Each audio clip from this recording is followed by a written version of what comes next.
Hi, my name is Amy Garza, and I am joining in the challenge with Esther Ehrlich to help get rid of suicide, depression, and in my case, rape, panic attacks, and anxiety attacks. I was raped by my brother-in-law, my sister's husband. I was attempted rape. And I say attempted because he didn't rape me, but he attempted to. I didn't file charges or go through any of the legal system because I didn't want to put my sister and her family through that. I was thinking of them and their welfare, and I didn't want them to have to go through something like that. And I just thought, well, I would deal with it the best way I know how. I'm still dealing with it to this day. For any rape victim, or should I say for myself,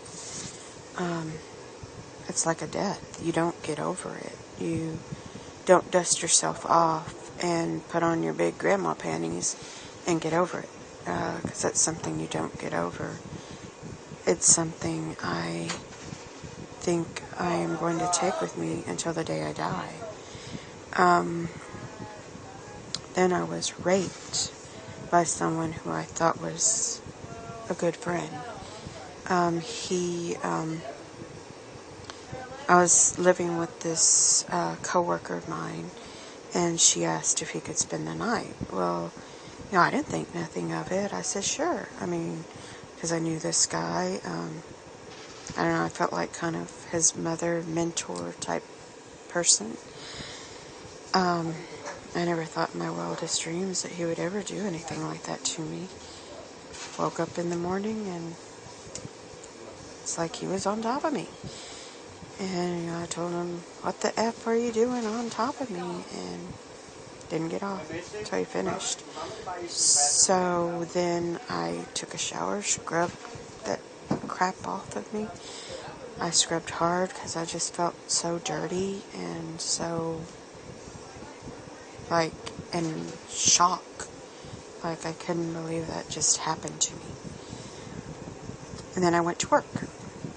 Well, the girls at work automatically knew something was wrong with me.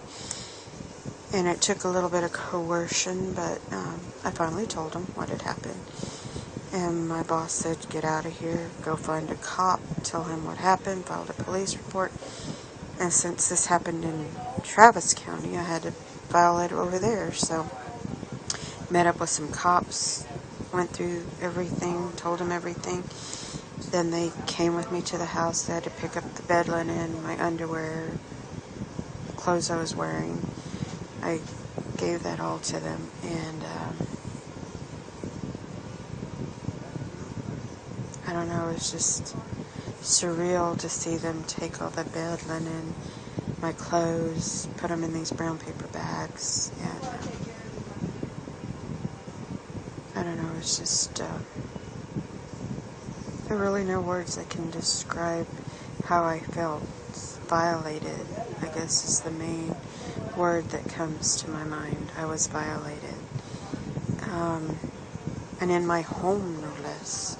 I was violated in my home. Both times were in my home that I was violated. And it makes you feel like you're not safe anywhere. Because, this happened with men I knew. Men I thought I could trust. Then I went to the hospital. They did a rape kit, and that was humiliating. So you're there naked, and they take pictures of every inch of your body. They swab every inch of your body. They take before and after pictures, and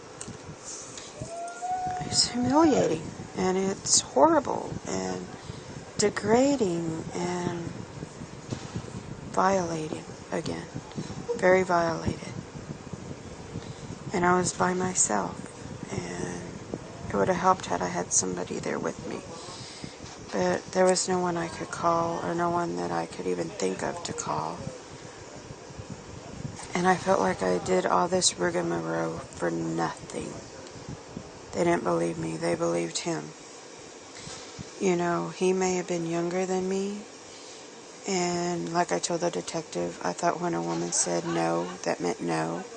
No matter if the attacker is younger, older, whatever. When a woman says no, that's no. And they said, well, there wasn't enough evidence to convict him. And all I said was, yeah, there was sexual activity on the bed. I said, yeah, but it was not consensual. Sexual activity was not consensual. And they made me feel like I was, I don't know, like it was my fault. That's the feeling they gave me, like it was my fault. Like they were trying to tell me, like, oh, come on, get over it. There was not enough evidence. He said it was consensual.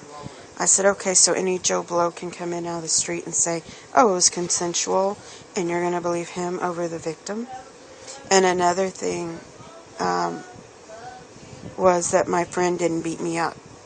So had he beat me up, had he left me black and blue, they would have been more inclined to believe me instead of him. So our justice system, excuse my language, is fucked up. Very fucked up. I do not have any faith in our justice system. That's why women don't come forth when they get raped. They don't want to come forth, because what if what happened to me happens to them? I know if it should ever happen to me again, I will not go through it again. I can't risk that humiliation, that degradation, that sense of being violated again. Which I hope it doesn't happen to me. Twice is enough. I thought one time was enough. Suicide, I attempted suicide April 2006. I took some pills, felt myself slipping away. Had it not been for my boyfriend, he said the way I said goodnight to him made him question what I was going to do. And he knows me, I know him. I can finish his sentences and he can finish mine.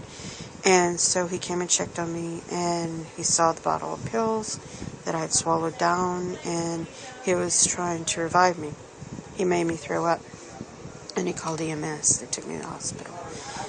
That was humiliating as well, because, you know, then they want to make sure you're not going to try suicide again, because if you do, then they're talking about state hospital, and I didn't want to go there, so I only did it the one time. I have not attempted suicide again. The thoughts are there. If I get really depressed and get real down, the thoughts come back. The thoughts are like back here in my head, like back here in the back. They never go away.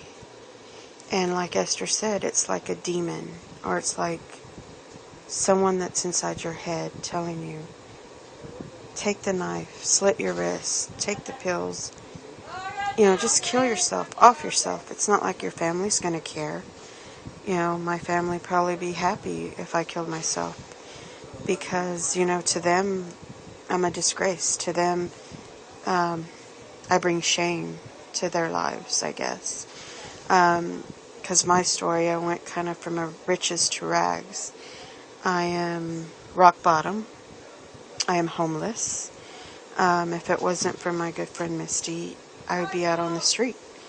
None of my family can take me in, or wants to, for that matter.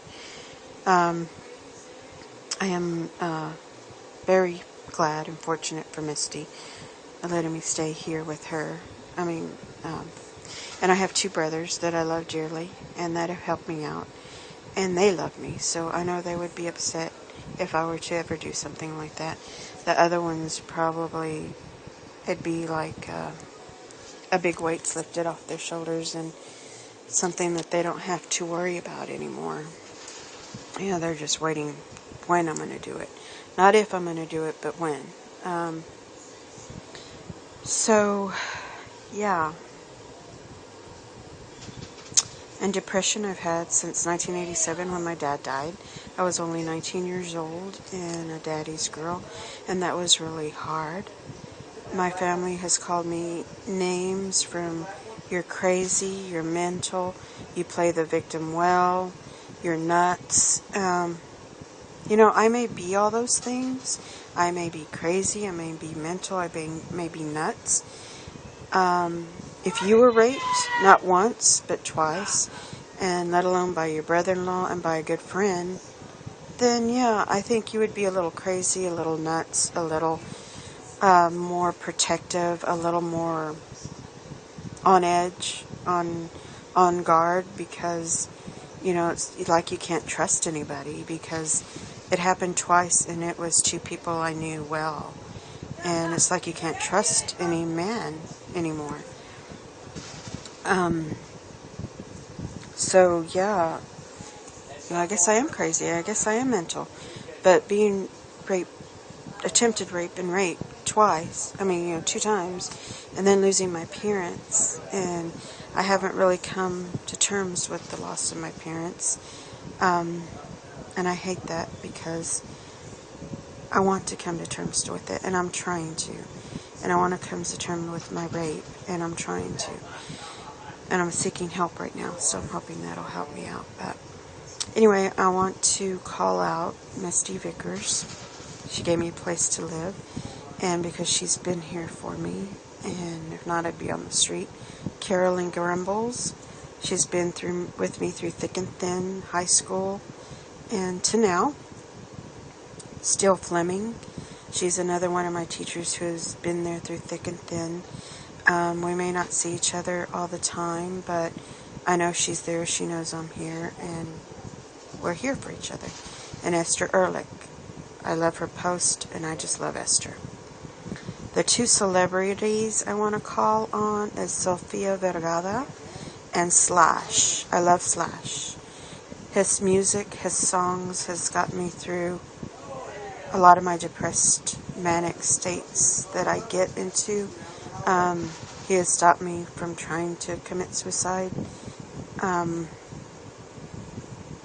Because those thoughts are there, and I have to be careful because I don't want to get into that dark place where I was when I did try to commit suicide.